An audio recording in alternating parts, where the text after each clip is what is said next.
Let me ask you about the Bill Maher program, because one thing that stood out to me, and it was pointed out by Chris Hayes on MSNBC earlier this week, is that it was a bunch of guys sitting around the table, none of whom actually are Muslim. Do you think that was a problem, that you all were discussing this topic without anyone there who could speak from their own personal experiences? Well, no, it was, that was not, the purpose of the show was not to discuss Islam. We sort of stumbled into this. I think we knew it was on the agenda, but I understand, but isn't this even more broadly in media a problem, the lack of representation when we're talking about these topics like religion? The problem really is that people like Irshad and Majid Nawaz, who I mentioned, there are not enough of these people, and so if I'm mistaken about that, then they don't have enough of a voice, that even I'm in ignorance of their numbers. They are not represented in conversations like this enough. I mean, Irshad, you must be pretty tired of being booked just to talk about extremism and not to talk about moderates, not to talk about reform. Certainly, and I'm not surprised by that. I mean, bombings and beheadings are always sexier than good people doing and saying good things. But I want to get back to Sam's point that, there may be more reformist Muslims in the world than are being given airtime and ink time.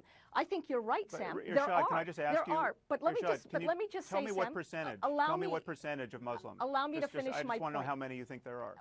We don't know. We don't know. And one of the reasons we don't know is precisely that they're not given the platforms to, speak their minds. And this is why, Sam, I'm asking people like you, I'm sending you stories of Muslim reformists around the world and asking you to share them with your large constituency. This is how we're going to not just transcend our own differences, but actually create a common front to defeat the kind of extremism that you and I fervently oppose. This is what I don't understand. Good folks like you, and you are coming from an absolutely constructive place in my view. Good folks like you will say that you want to help empower Muslim reformists, but then will almost exclusively focus on the jihadis and the extremists when you're in front of a TV camera or a radio microphone. I don't understand why you consistently lapse into that mistake. Reformists have to focus on the extremists and the jihadists and the Islamists as well. This is a common project. But they're saying we're here and we're speaking. Why aren't you listening?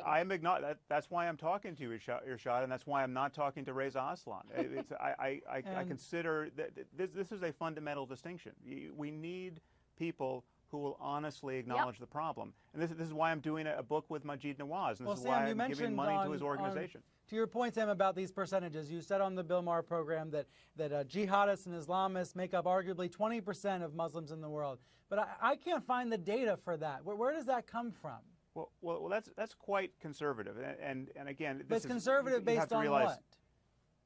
Well, Pew results, Gallup polls. There have been many polls done in Muslim countries, and if you look at these polls, you'll see that in many cases the most extreme countries have not allowed the polling to take place. So the data already skewed in favor of a more benign picture. Well, that's a fair point, but the same Pew polls that you're citing also show things like this. Let me read one line from it.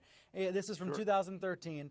In most countries where the survey asked Muslims about religious extremism, more than 75% say suicide bombing and other forms of violence against civilians is rarely or never justified.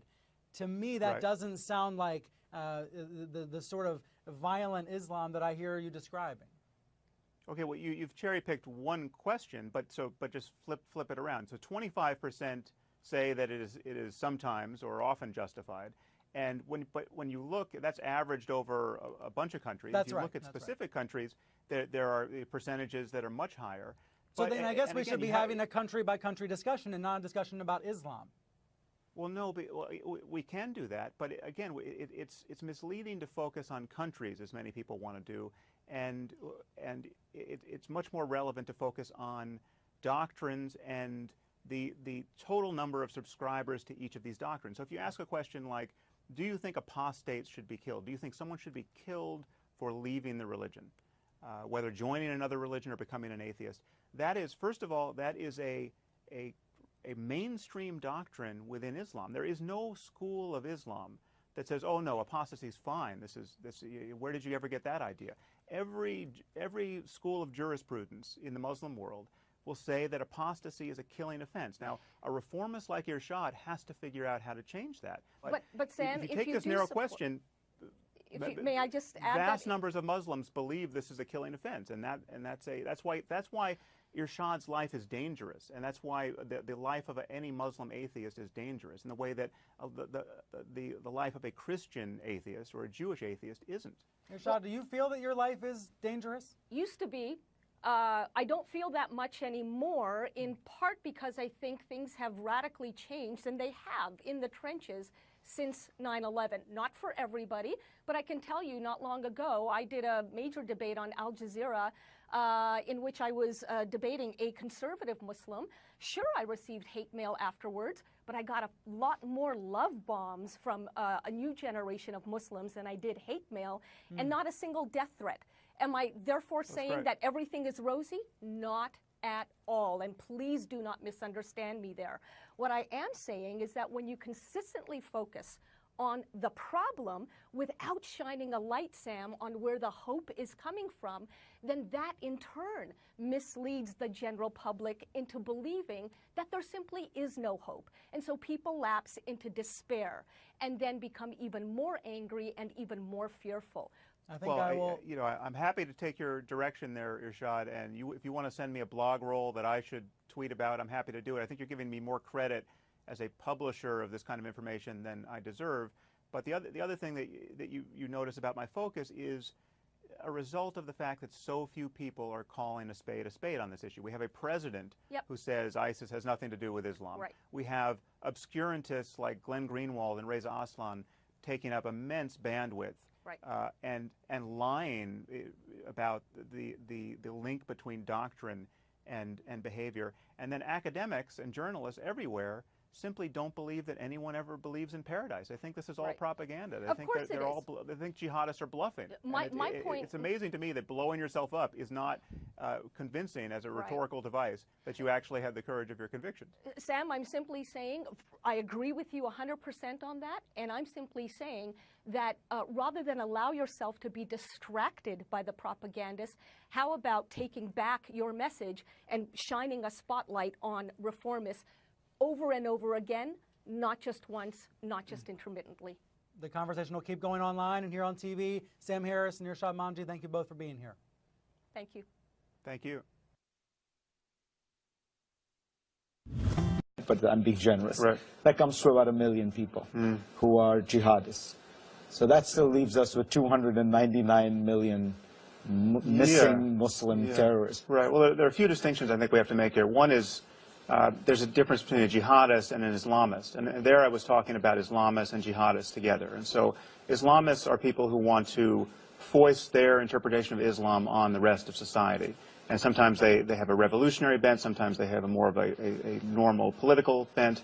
But they do want to... The fact that somebody may believe that, for example, Sharia should obtain and women's testimony should be worth half a man's in court doesn't mean that they want to kill people. Right? Well, no. Those are being conservative and religious, which, by the way, is not my orientation at all, but it's different from wanting to kill people. Yes, yeah. Well, we should, again, you have to parse this on specific points, like do you favor killing apostates? Do you think adulterers should be killed? And even among Islamists, you'd find more subscribing to one versus the other, depending on the poll you trust. But I didn't just pull the number out of a hat. I mean, there's a group at the University of North Carolina, Chapel Hill, that looked at 40 years of parliamentary elections in the Muslim world, literally every election that has occurred, and found that Islamists got 15% of the votes. So I would say that when you take this number 15% who vote for Islamist parties, and then you look at the poll results on specific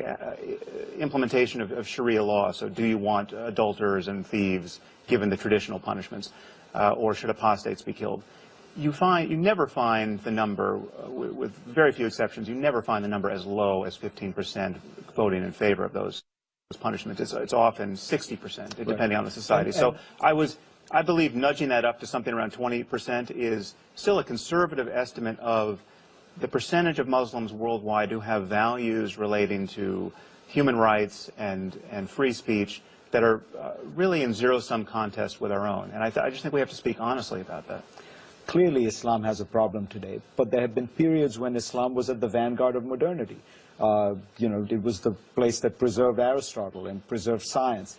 So if it was Islam that was the problem, how come it was okay then? In other words, that would suggest that it is the social and political conditions within Muslim societies, or you know, the people now. In other words, clearly Islam has been compatible with peace and progress, and it is compatible with violence, I would argue, just like all religions. Yeah, well, up to a point. I would say that specific ideas have specific consequences. And the idea of jihad is not a new one. It's not an invention of the 20th century. And many people are now spreading a very PC and sanitized history of religious conflict. Islam has been spread by the sword for over 1,000 years. And yes, there's been an intensification, and for obvious political reasons, of intolerance in the 20th century. But the idea that life for Christians and Jews as dhimmi under Muslim rulers for 1,000 years was good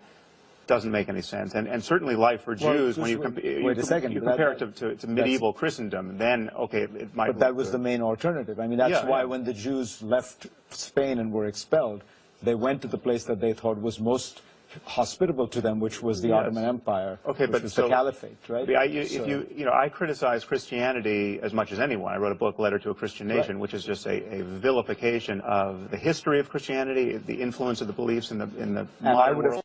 Having written that book, you would recognize that there are elements of Christianity that, as you point out in that book, are compatible with and celebrate slavery and violence and, you know, all these very, very backward attitudes.